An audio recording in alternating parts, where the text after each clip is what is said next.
الله الرحمن الرحيم وحقيقة العلم ومنشأ اكتشاف شيء بشيء وذلك بحصوله لديه ما يفيق عنه وذلك لا يكون إلا بوجود الشيء بنفسه ما هو بالقوة لا يوجد له شيء بقوة لم يوجد بعد فكيف يوجد له شيء ويحدث ولو لم يكن موجودا لنفسه بل لغيره عن المحل فكل ما هو له في ظاهر الأمر فهو بالحقيقة لمحله إذا عرفت هذا فالمجردات لما كانت منتهى بالخير لنفسها لكانت حاضرة عند نفسها بنفسها والخصوص المحكوم فيها كمراتب الفعلية فعلمه تعالى لذاته بذاته والماديات وجودها لمادتها لا تشعر بذاتها وأما المادة وإن كان وجودها لنفسها بالفعل لكن فعليتها فعلية القوة والاستعداد كأنها استعداد جوهريا مقامة بذاتها فعلية قيامها ووجودها يترتب على انضمام الصور إليها فهي في حد ذاتها جوهر سبحانه لا تشعر بذاتها ثابتة ممثلة لغيرها والعلم عن المادة والماديات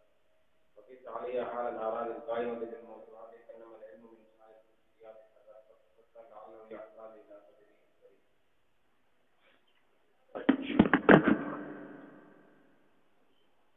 اب یہ جو تقریر قاضی رحمہ اللہ تعالیٰ نے فرمائی تو بحقیقت العلم سے لے کے یہاں تک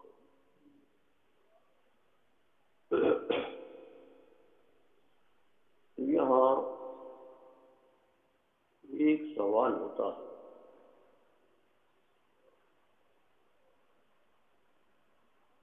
جس میں مواد لقظ کی چار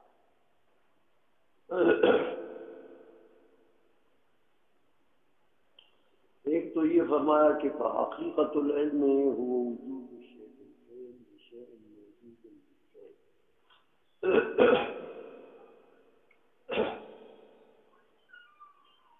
علم کی حقیقت یہ ہے کہ ایک شے موجود بالفعل ہو دوسری شے موجود بالفعل کے سامنے بالمعلومیت ہو یا بالعلیت ہو بالعلیت ہو المعلومیت ہو یا بالناحیت ہو یا بالعینیت ہو. یہ بیان فرمائی ہے حقیقت کہ ایک موجود بالفعل دوسرے موجود بالفعل کے سامنے موجود ہو حاضر ہو. ایک موجود بالفعل دوسرے موجود بالفعل کے سامنے حاضر ہو. علاقے تینوں میں سے کوئی نہیں.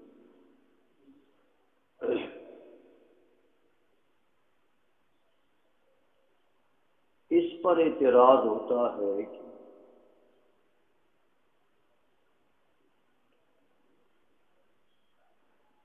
حیولہ وہ بھی تو موجود بالفعل ہے اپنے سامنے.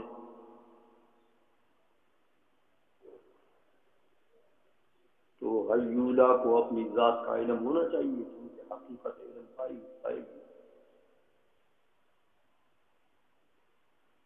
حیولہ موجود بالفعل دوسرے موجود بالفعل کے سامنے ہے نا خود اپنے سامنے تو اپنی ذات کا علم ہونا چاہیے. حالانکہ نہیں حیولہ کو اپنی ذات کا علم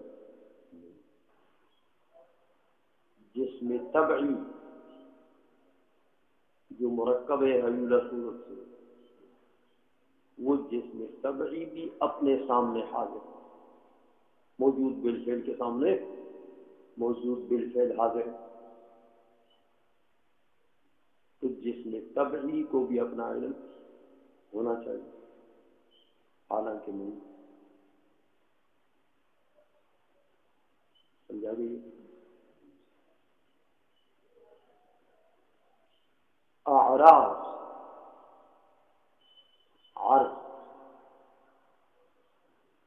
عرض بھی موجود بالفعل تو وہ اپنے سامنے حاضر ہے. تو علم کی حقیقت پائی تو عارض کو بھی اپنی ذات کا علم ہونا چاہیے. اسی طرح صورت جسمیہ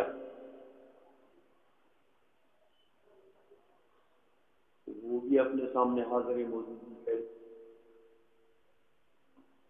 سمجھ آ گئی ہے؟ تو صورت کو بھی اپنا علم ہونا چاہیے کہ حقیقت علم پائے. حالانکہ ان تمام صورتوں میں ان اشیاء میں سے کسی کو بھی اپنی ذات کا علم نہیں. تو تمہارے نزدیک تو جو حقیقت علم ہے وہ تو ان سب میں موجود ہے. تو ہونا یہ چاہیے کہ ان تمام چیزوں کو اپنی ذات کا علم کسی کو بھی نہیں. سمجھ میں آ گئی ہے؟ یہ ایک سوال ہوتا تھا جو تین چار مادے نقد کے انہوں نے پیش کر دیے بعد میں. یہ حقیقت علم تم نے کیسے بیان کی ہے یار؟ یہ اگر حقیقت علم ہے تو یہ تو ان سب چیزوں میں پائی جاتی ہے. علم پایا جانا چاہیے. سمجھ میں آ گئی ہے؟ یہ سوال ہوتا تھا. قاضی نے رحمہ اللہ تعالیٰ نے اس سوال کے جواب کے لیے یہ ملیے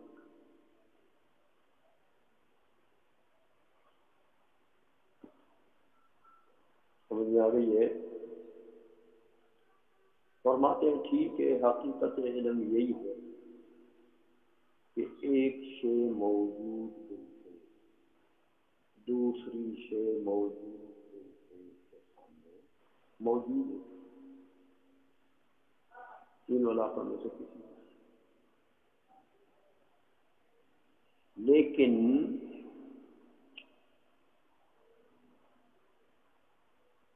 میاں یہ جو حقیقت علم ہے اس کے ساتھ دو شرطیں ہیں کہ ایک شے موجود بالفعل اس کا وجود ذاتی ہو موجود بے نفس ہی ہو. موجود بے نفس ہی ہو. سمجھ آ گئی ہے؟ موجود بالفعل موجود بے نفس ہی ہو. موجود بالفعل بھی ہو اور اس کا وجود بے نفس ہی ہو. سمجھ آ گئی ہے؟ اس کا وجود بغیر ہی نہ ہو.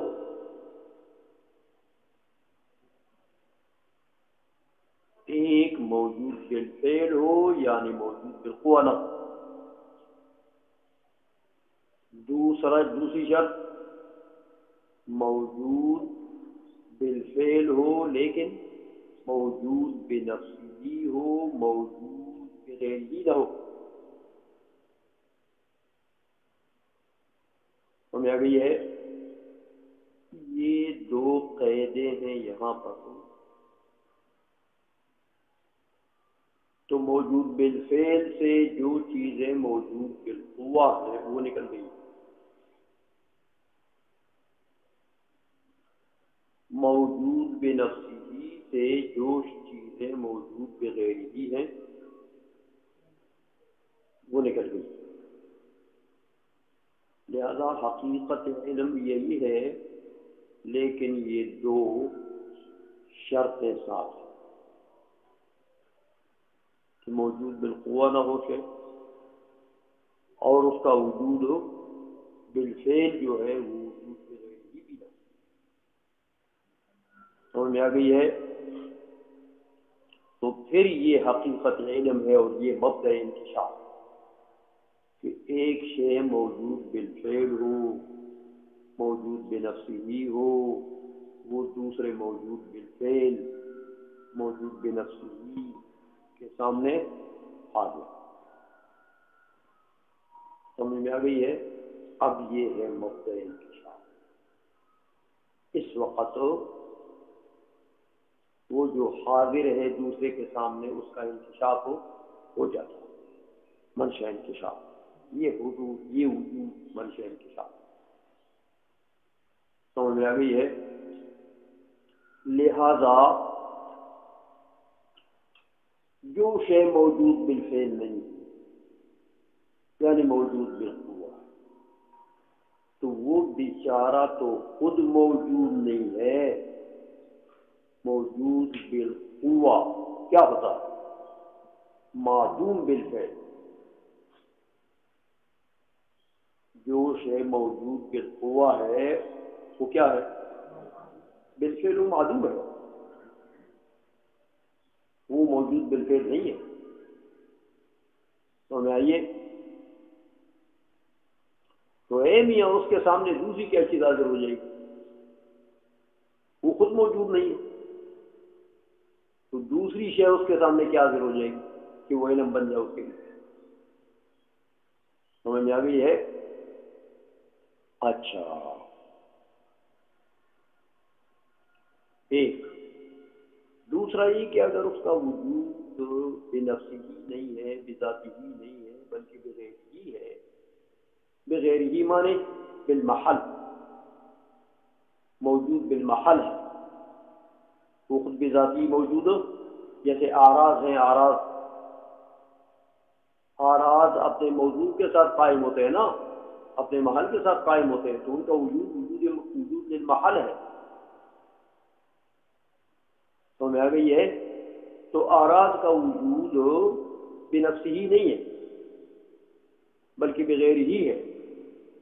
جیسے یہ آپ کے کپڑے کا رنگ ہے، یہ سواد بیاض وغیرہ، ان کا اس کپڑے سے علیحدہ کرو تو کوئی وجود ہے؟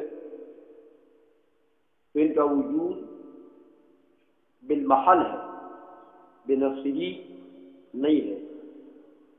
تو میاں جب وجود بالمحل ہے تو اس کے سامنے جو چیز حاضر ہوگی اس کا تو اپنا مستقل وجود ہے نہیں، تو اس کے سامنے جو چیز حاضر ہوگی حقیقت میں وہ اس کے محل کے سامنے حاضر ہے، وہ اس کے سامنے حاضر نہیں ہوگی. سمجھے ہو بات؟ اس لیے اس کو بھی علم نہیں ہو سکتا کہ اس کے سامنے کوئی شے حاضر ہی نہیں ہے. تو حقیقت علم پایا گیا. سمجھ میں آ گئی ہے؟ لہذا یہ دو شرطیں لگا دو کہ موجود بالفعل ہو، جو عالم ہو نا، عالم جس کے سامنے دوسری چیز حاضر ہے وہ موجود بالفعل ہو اور اس کا وجود بھی بنفسی ہو، وجود بالغیر نہ ہو. تو پھر یہ حقیقت علم پائی جائے. اس کے سامنے اگر کوئی چیز حاضر ہوگی تو وہ مبدأ انکشاف کرے گا، وہ حضور، وہ وجود اس کے لیے مبدأ انکشاف کرے گا. سمجھ میں آ گئی ہے؟ اب فرماتے ہیں باس اذا عرفتها، یہ دو چیزیں جب آپ سمجھ گئے کہ یہ دو شرطیں یہاں پر ہیں حقیقت علم میں، یہ دو شرطیں بھی ملحوظ ہیں. بس اب آؤ دیکھو میاں،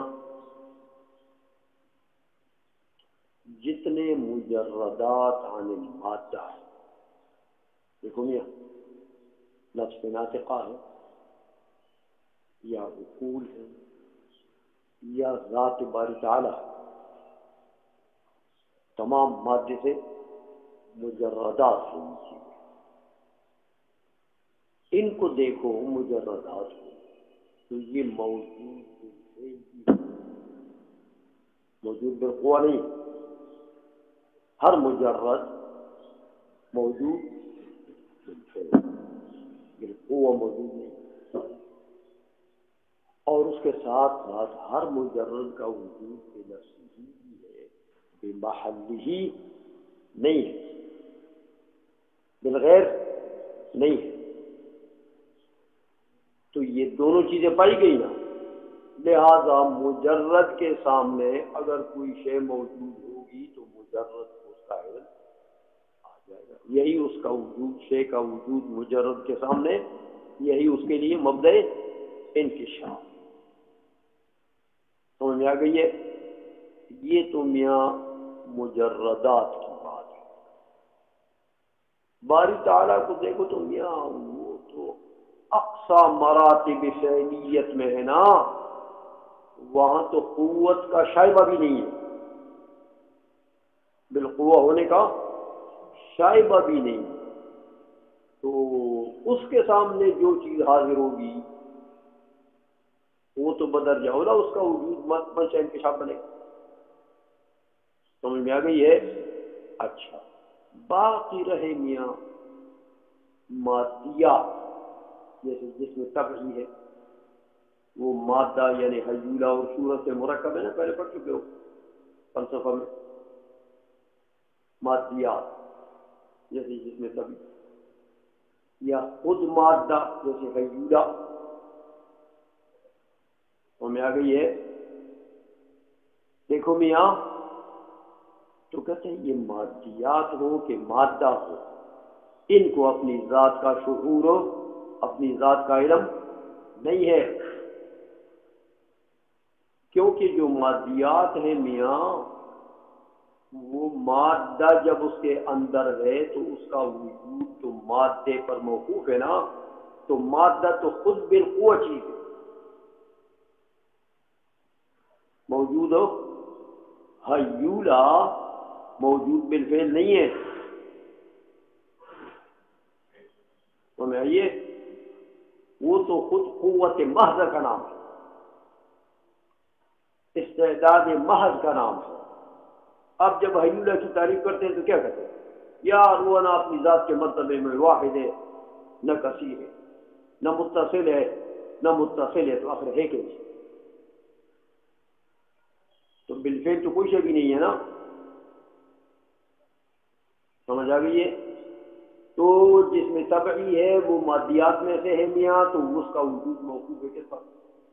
مادے پر، کیونکہ مادہ اس کی جز ہے۔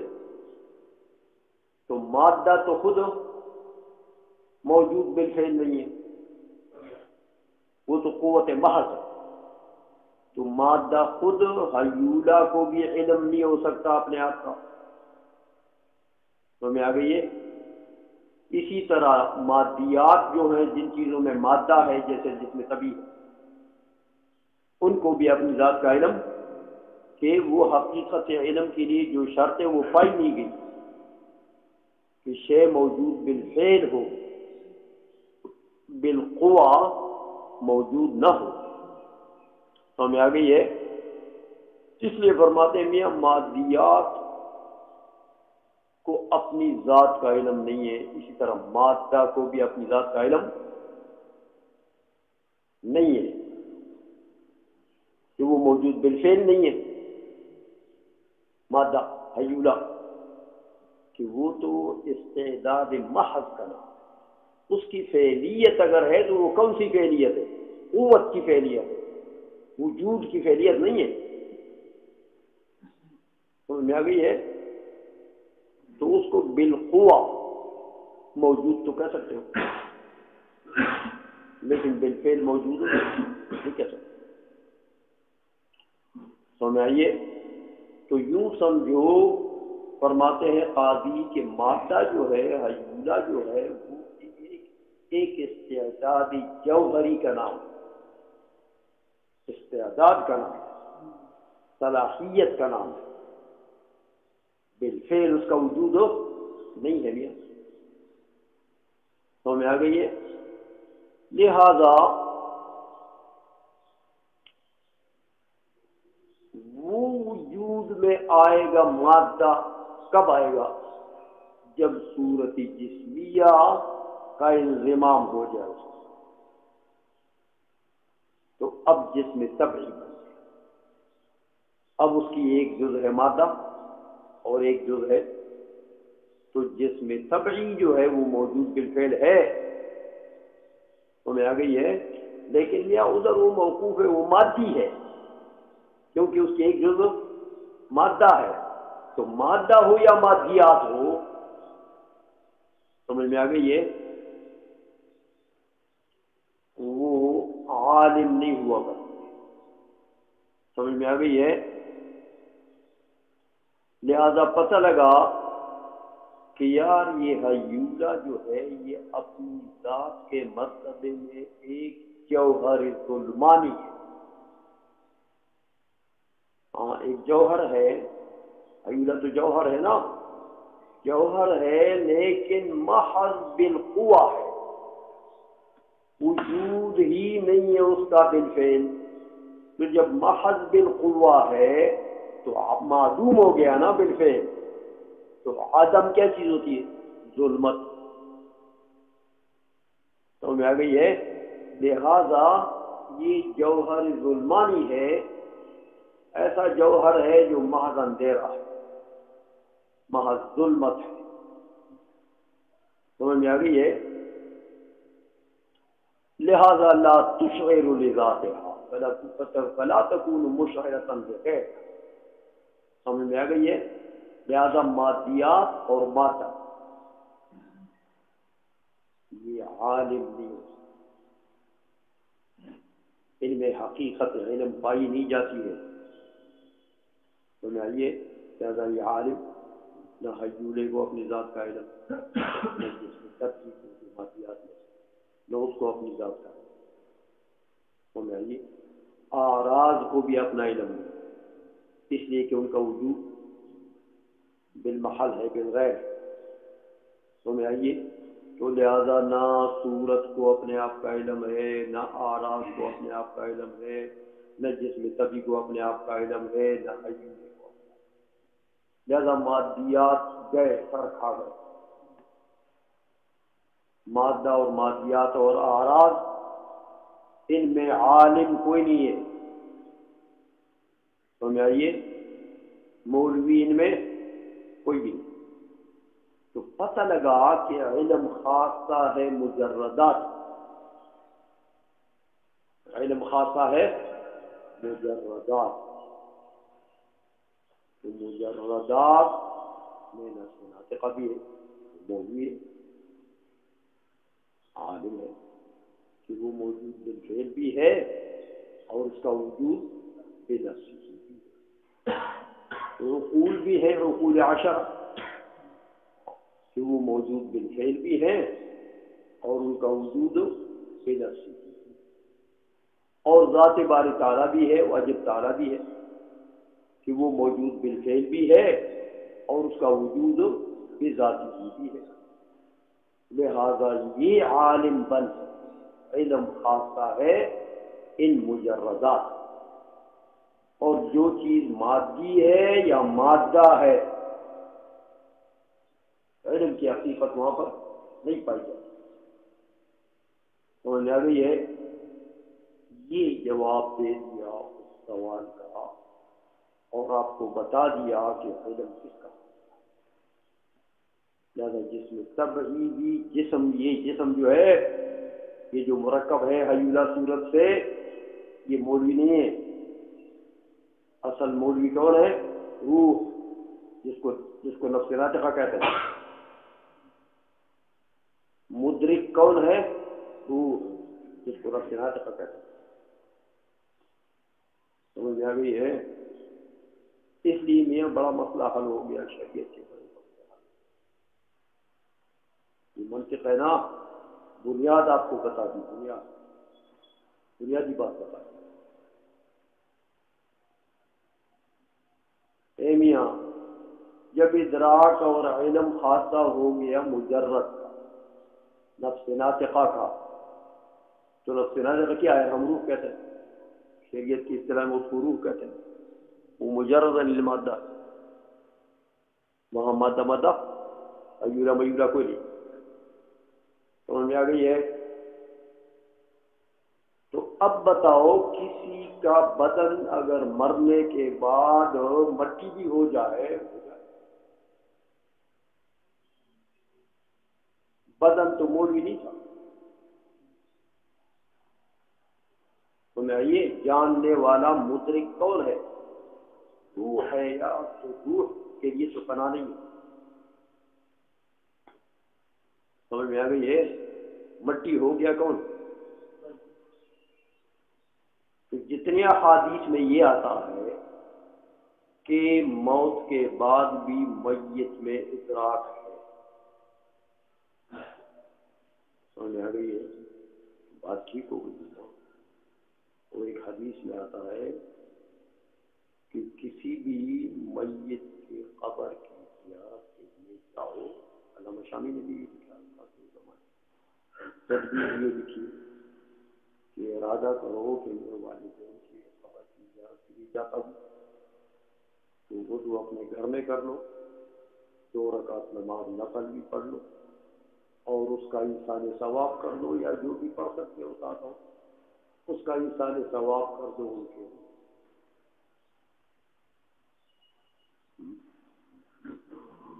تو ارادہ تو آپ نے کیا کہ میں جا رہا ہوں.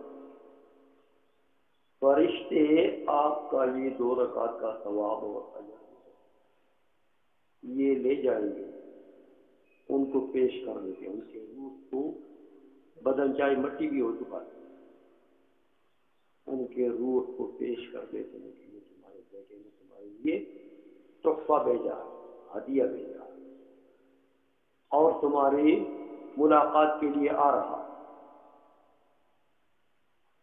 اور تو علماء لکھتے ہیں کہ وہ روح وہاں انتظار کرتی ہے اس بندے کا جس نے تحفہ بھیجا, اس کا انتظار کرتی.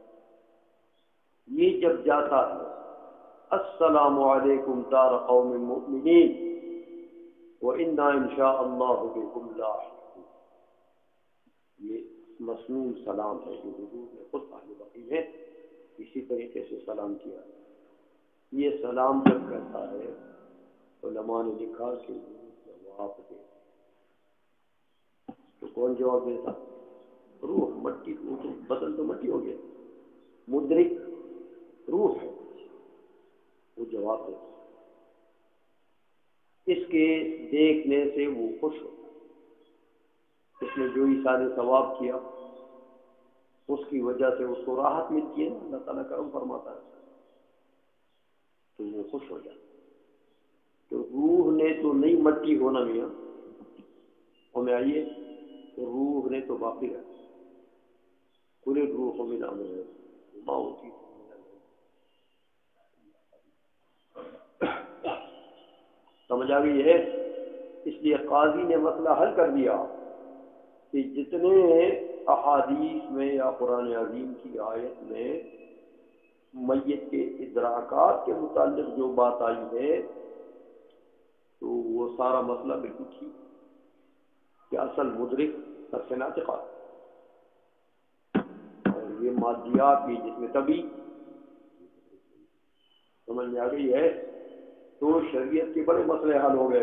جتنے احادیث میں, جتنے قرآن عظیم کی آیات میں یہ بات آتی ہے کہ وَلَا تَقُولُوا لِمَنْ يُقْتَلُ فِي سَبِيلِ اللَّهِ, توہمات کیوں رکھو کہ روح تو زندہ ہے, تو اصل یہ تو روح ہے. روح میت ہے, تو میت کے لفظ کا اطلاق ہی قرآن نے روک دیا. ہمیں آئیے تو اس لیے وہ زندہ ہے, روح تو زندہ, اس کو تو نہیں کسی نے قتل کی. ہمیں آ گئی ہے. اس لیے جب وہ زندہ ہے تو اللہ نے فرمایا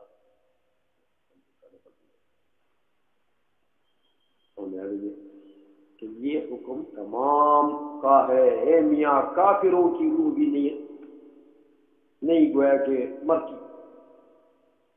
ہمیں آ گئی ہے.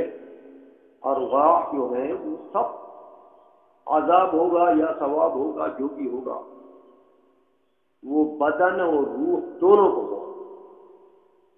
شرائع میں پڑھا ہے تم نے, کیونکہ گناہ کرتے وقت اگر گناہ کی وجہ سے عذاب ہو رہا ہے تو گناہ کرتے وقت تو دونوں جوائنٹ تھے نا, دونوں شریک تھے, بدن بھی, تو اکیلا روح کو نہیں ہوگا.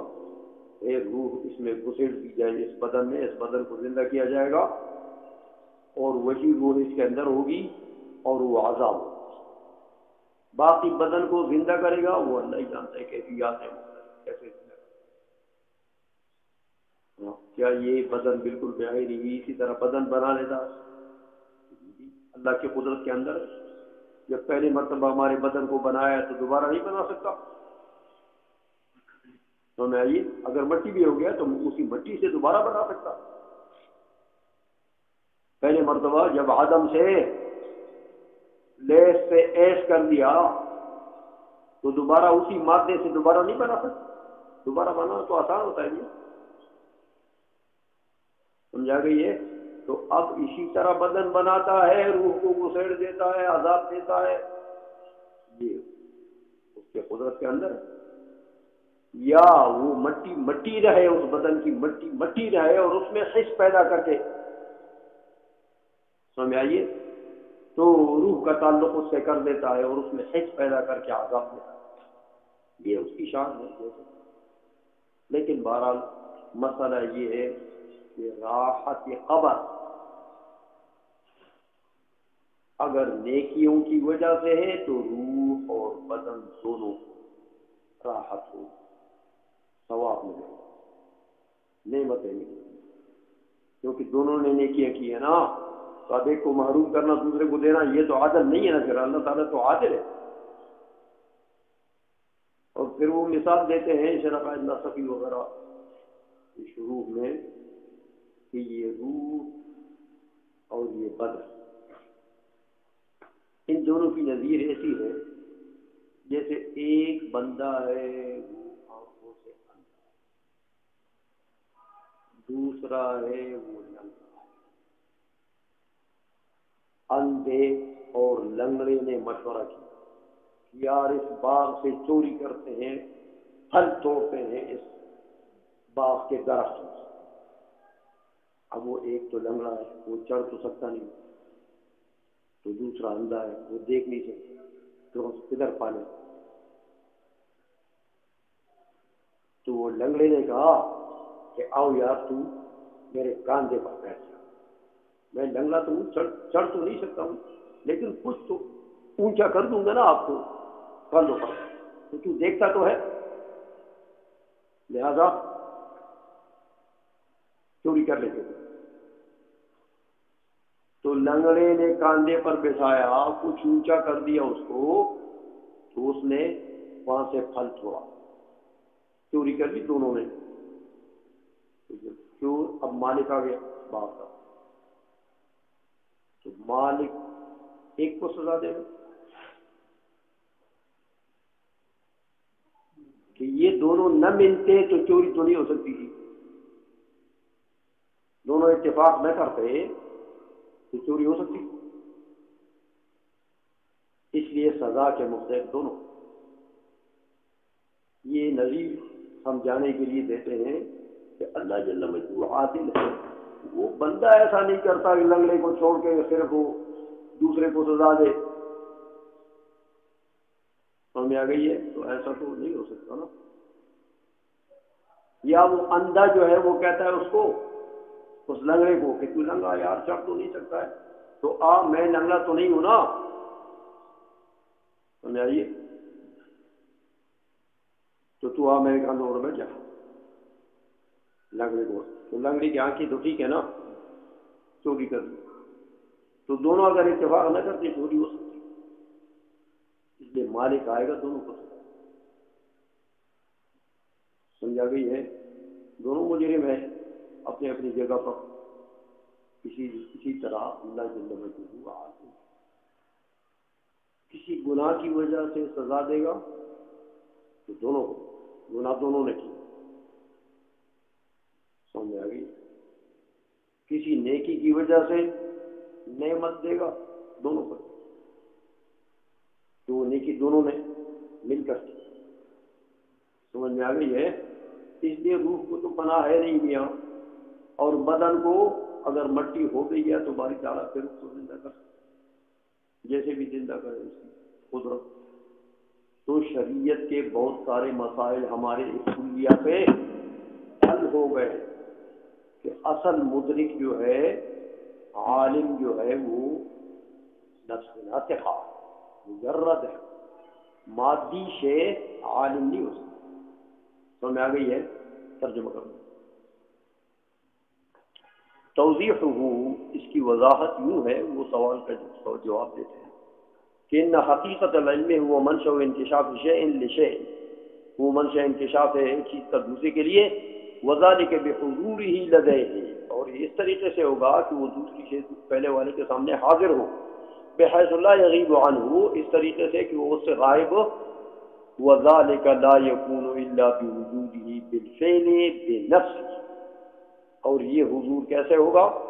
اس کا کوئی طریقہ نہیں سوائے اس کے کہ وہ دوسری چیز جو ہے وہ بالفعل موجود ہو اور بے نفسی ہی ہو، اس کا وجود بے نفسی ہی ہو، اجماع ہوا بالقوت، ہاں وہ جو جس کے سامنے حاضر ہے وہ اگر بالقوہ ہے، لا یوجد لہ شیء، ہاں بالقوہ، خود اگر اس کا وجود بالقوہ ہے تو اس کے سامنے کیا چیز حاضر ہو جائے گی؟ وہ تو خود موجود ہے، اس لیے کہ اذ هو لم یوجد بعد، وہ شے تو خود ابھی تک موجود نہیں ہے، تو دوسری شے کیا حاضر ہو جائے گی اس کے سامنے؟ وَكَيْفَ يُوجَدُ لَهُ شَيْءٌ وَيَحْضُرُ لَهُ وَلَوْ لَمْ يَكُنْ مَوْجُودًا لِنَفْسِهِ بَلْ لِغَيْرِهِ، اور اس کا وجود اگر بنفسه نہ ہو بلکہ بالغیر ہو، جیسے عن المحل غیر سے مراد، فَكُلُّ مَا هُوَ لَهُ فِي ظَاهِرِ الْأَمْرِ فَهُوَ بِالْحَقِيقَةِ لِمَحَلِّهِ، تو جو بھی شے اس کے سامنے حاضر ہوگی وہ اس کے سامنے حقیقت میں حاضر نہیں ہے، بلکہ وہ اس کے کہ اس کا تو اپنا وجود ہے نہیں، یہ تو بغیر ہی موجود ہے، تو جس غیر کے ساتھ یہ موجود ہے، کوئی شے حاضر ہوگی اس کے سامنے تو اسی غیر کے سامنے حاضر ہوگی۔ اذا عرفت هذا، جب یہ آپ نے پہچان لیا کہ یہ وجود معتبر ہیں، تو فالمجردات لما كانت وجوداتها بالفعل لنفسها، مجردات جو ہیں جبکہ ان کا وجود بالفعل بھی ہے لنفسها بھی ہے، تو لکانت حاضرۃ عند نفسها بنفسها، لہذا وہ اپنے سامنے حاضر ہوں گے بنفسها، حاضر ہوں گے۔ سمجھ آئیے؟ اور یہ تو مجردات کی بات ہو گئی، ہاں نفس ناطقہ کی، عقول کی، اور کہتے ہیں والقدوس الحق، باری تعالیٰ جو ہے وہ تو فی اقصی مراتب الفعلیت، وہ فعلیت کے مراتب کے ٹاپ کے درجے پر ہے، فعلمہ تعالیٰ لذاتہ بذاتہ، لہذا باری تعالیٰ کا علم اپنی ذات کے اوپر لذاتی ہی ہے۔ باقی رہے والمادیات وجودها لمادتها لا لها، مادیات جتنے بھی ہیں ان کا وجود جو ہے وہ مادے کے لیے ہے، لا لها، اپنی ذات کے لیے، جس میں تبھی ہے جیسے مادیات، سمجھ آئیے؟ تو لہذا فلا تشعر لذواتها، ان کو اپنی ذات کا علم نہیں ہے۔ وَأَمَّا الْمَادَّةُ، باقی رہا حیولہ خود، کہتے حیولہ وَإِنْ كَانَ وُجُودُهَا لِنَفْسِهَا بِالْفِعْلِ، اگرچہ ان کا وجود لنفسها کیونکہ جوہر ہے تو وجود لنفسها ہے اور بالفعل بھی ہے، لیکن فعلیتها فعلیت القوت والاستعداد، اس کی فعلیت کیا ہے؟ فعلیت القوت والاستعداد، ہاں تو وہ خود تو استعداد کا نام ہے میاں، قوت کا نام ہے، وجود بالفعل کا نام ہو،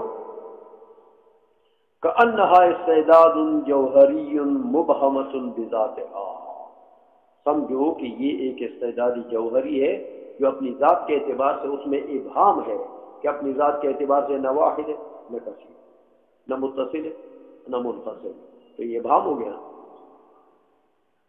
وفعلیت قوامها ووجودها يترتب على انضمام الصور الیہا، اور وہ اس کا وجود بالفعل کب آئے گا؟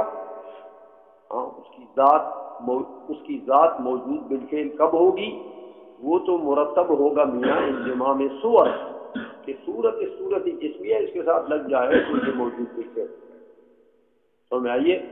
فہی فی حد ذاتها جوہر ظلمانی، لہذا مادہ حیولہ جو ہے اپنی ذات کے مرتبے میں یہ ایک جوہر ظلمانی ہے، لا تشعر لذاتها، اپنی ذات کا اس کو شعور نہیں ہے میاں، تو جب اپنی ذات کا نہیں ہے تو فلا تکون مشعرۃ لغیرها، دوسرے کا بھی ادراک نہیں ہے۔ فانتفى العلم عن المادة والمادیات، لہذا اس تقریر سے پتہ لگا کہ علم منتفی ہے مادہ سے بھی اور مادیات سے بھی، جو مادہ یا مادیات میں سے وہ عالم۔ وقس علیہ حال الاعراض القائمة بالموضوعات، اور اسی پر اعراض کا حال بھی قیاس کرتے کہ اعراض کا وجود تو وجود بنفسہا نہیں، وجود بمحلہا ہے۔ تمہیں جب جس کا وجود بمحلہا ہے اس کے سامنے تو کوئی شے حاضر نہیں ہو سکتی، اس کے محل کے سامنے حاضر ہو سکتی۔ سمجھ آئیے؟ فَإِنَّمَا الْعِلْمُ مِنْ شَانِ الْقُدْسِيَّاتِ فَقَطْ، تو پتہ لگا کہ علم کا حصر ہے کس میں؟ قدسیات میں۔ قدسیات مجردات، جو مادے سے مجرد۔ فَتَفَكَّرْ لَعَلَّهُ